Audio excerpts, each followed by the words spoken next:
आशीर्वाद।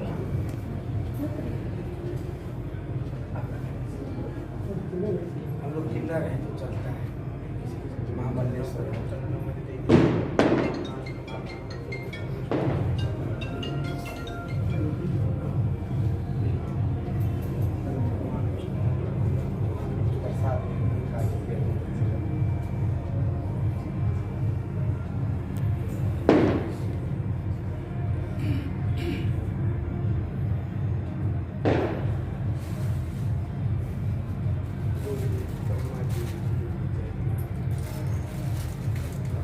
आदि शंकराचार्य जगत गुरु की जय हो।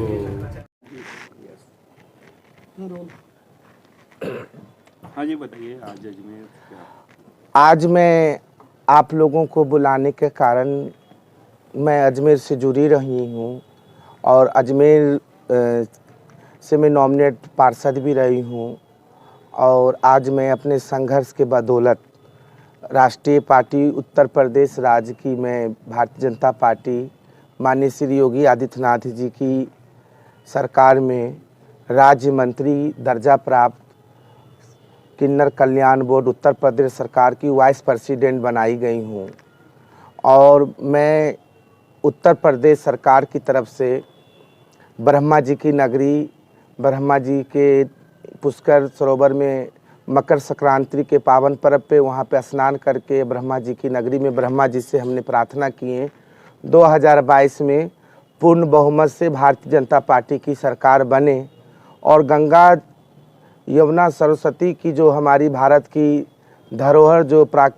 एक जो प्राणिक मूल जो कहलाते हैं हमारे ख्वाजा गरीब नवाज हिंदल वली हिंद के राजा, जहाँ पे बादशाह से लेके रंग फ़कीर सभी इंसान मानवता के नाते आते हैं और अपनी मुराद लेके आते हैं।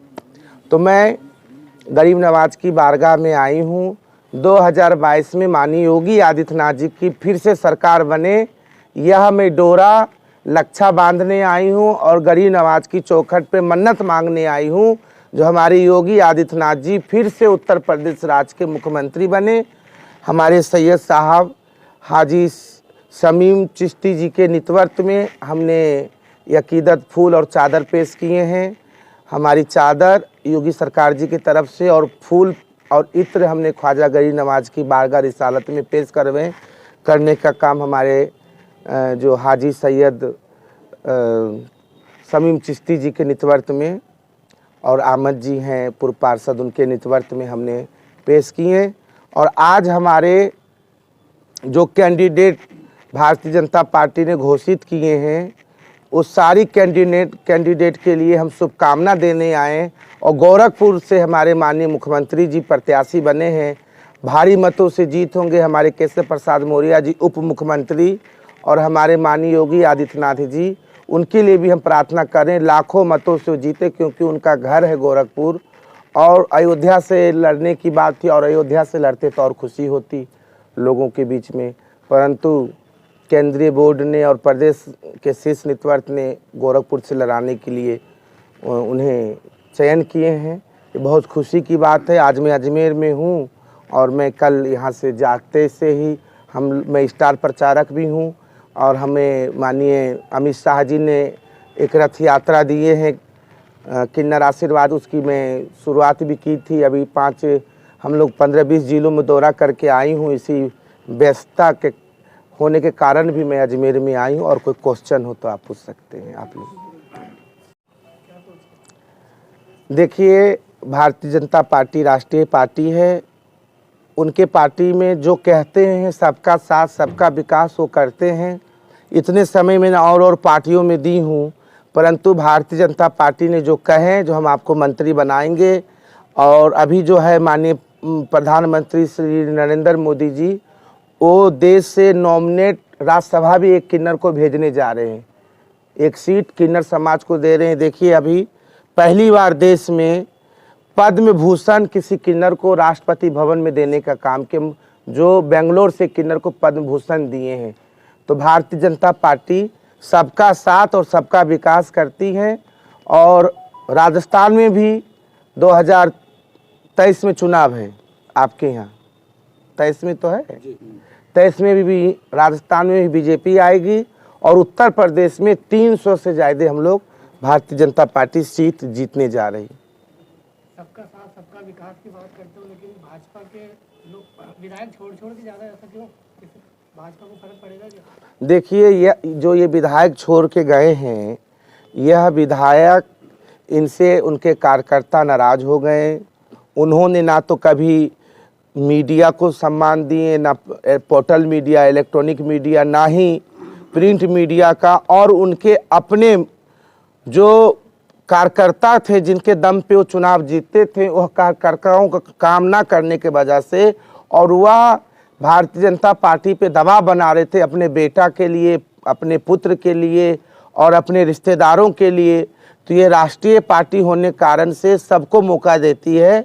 जब उनको देखें जो उन्होंने, हम चुनाव हार रहे हैं और हमें, हमारे परिवार का भला नहीं हो पा रहा है, तो उन लोगों ने डूबती हुई नाव पे जाके बैठे हैं। भविष्य में कभी जीवन में कोई नहीं आएगी, सिर्फ बीजेपी ही 2022 में पूर्ण बहुमत से माननीय योगी आदित्यनाथ जी वापस मुख्यमंत्री 22 की उत्तर प्रदेश राज्य से 2022 के चीफ मिनिस्टर होने जा रही। जनता उनको पूर्ण बहुमत से आशीर्वाद दे रहे हैं। क्यों हुई है? अभी हमारे बोर्ड में जो है, हमें माननीय मुख्यमंत्री जी ने आश्वासन दिए हैं, जितना भी बजट होगा, मौलिक अधिकार, स्वास्थ्य, शिक्षा और आवास, इन 3 जो मौलिक सुविधा, इन पे हम काम कर रही हूँ। हमारी बोर्ड की पहली मीटिंग में हमने प्रस्ताव पास की हूँ और हमारे प्रमुख सचिव से भी हमने निवेदन की हूँ। और हमें जितना भी हमारे उत्तर प्रदेश राज्य में 5 लाख लगभग किन्नर है, तो उनके लिए हमें काम कर रही हूँ। और उत्तर प्रदेश सरकार ने सोच समझ के यह संवैधानिक पीठ है, राज्यसभा से भी, लोकसभा से भी और राष्ट्रपति से अनुमोदन होकर यह किन्नर आयोग का गठन हुआ है। तो यह संवैधानिक पीठ है, और तो इसमें जो भी बजट आएगी तो हम सारा बजट किन्नर समाज के लिए लगाएंगे। और लगभग अधिक, अब सरकार बनेगी तो हम अच्छे से काम करेंगे। अभी आचार संहिता लगी हुई है। अभी तो मैं पुष्कर जी, ब्रह्मा जी की नगरी और ख्वाजा गरीब नवाज हिंदल वली अताए रसूल, जो सबकी मुराद पूरी करते हैं, यहाँ तक किन्नरों को भी औलाद दिए हैं। और पूरे देश के किन्नर, चाहे वो हिंदू किन्नर हो, चाहे वो मुसलमान किन्नर हो, चाहे क्रिश्चियन हो, चाहे फारसी हो, चाहे जैन हो, चाहे बौद्धिस्ट हो, सारे किन्नर समाज ख्वाजा गरीब नवाज को मानते हैं, उनसे आस्था है। उसी आस्था के नाते मैं भी इस दर से जुड़ी हुई हूँ। और हमें पूर्ण विश्वास है, गरीब नवाज के आशीर्वाद से उत्तर प्रदेश में पूर्ण बहुमत से 2022 में योगी आदित्यनाथ जी 300 पार से मुख्यमंत्री होने जा रहे हैं। और ये हमारी मुराद ख्वाजा गरीब नवाज सुनेंगे और ब्रह्मा जी सुनेंगे। मैम, स्वामी प्रसाद मौर्य के इस्तीफे की प्रक्रिया है, न्यायपालिका पे मैं कोई टिप्पणी नहीं देना चाहती हूँ। न्यायपालिका जुडिशरी होती है, जुडिशरी पे कोई भी पॉलिटिशियन हो, भी आचार संहिता में उनका जो काम था जुडिशरी का उन्होंने काम किए हैं। और मैं सभी आपके जितने भी अजमेर के हमारे इलेक्ट्रॉनिक मीडिया है, उन सबको मैं अपने माध्यम से बताना चाहती हूँ, राजनीतिक आचार संहिता के उल्लंघन कोई पार्टी ना करे और मर्यादा में रह के कोविड का पालन करते हुए अपनी चुनाव में भागीदारी का हिस्सा बने, ना कि धन बल का उपयोग करते हुए। जिस प्रकार कल आपने देखे विपक्षी पार्टी कैसे लोगों को पैसे के बल पे इकट्ठा कर लिए और आचार संहिता को उल्लंघन भी किए और धन का दुरुपयोग भी किए, और इस प्रकार से नहीं होना चाहिए। इन पे सख्त कानूनी कार्रवाई निर्वाचन आयोग से मैं निवेदन कर रही हूँ, लगना चाहिए ऐसे लोगों के खिलाफ। लेकिन न्यायपालिका का जो काम है, वो जब वो सत्ता में कोई बैठा होता है उस टाइम पे क्यों नहीं काम करता? अब वो जुडिशरी को लोग सब उसका जवाब देंगे। मैं तो राज्य सरकार की अंग हूँ, राज्य दर्जा प्राप्त राज्य मंत्री हूँ, मैं सरकार के बारे बता सकती हूँ। जुडिशरी के तो जुडिशरी बता सकती हैं, निर्वाचन आयोग का निर्वाचन आयोग बता सकते हैं। आप सब आए हैं, आप सबका मैं हृदय से बहुत बहुत धन्यवाद देती हूँ, बहुत बहुत धन्यवाद। और आप सब से मैं शुभकामना की आशा करती हूँ। आप सब हमारे सरकार के लिए, माननीय योगी जी के लिए कुछ अच्छा अजमेर से एक संदेश देंगे। जय हिंद।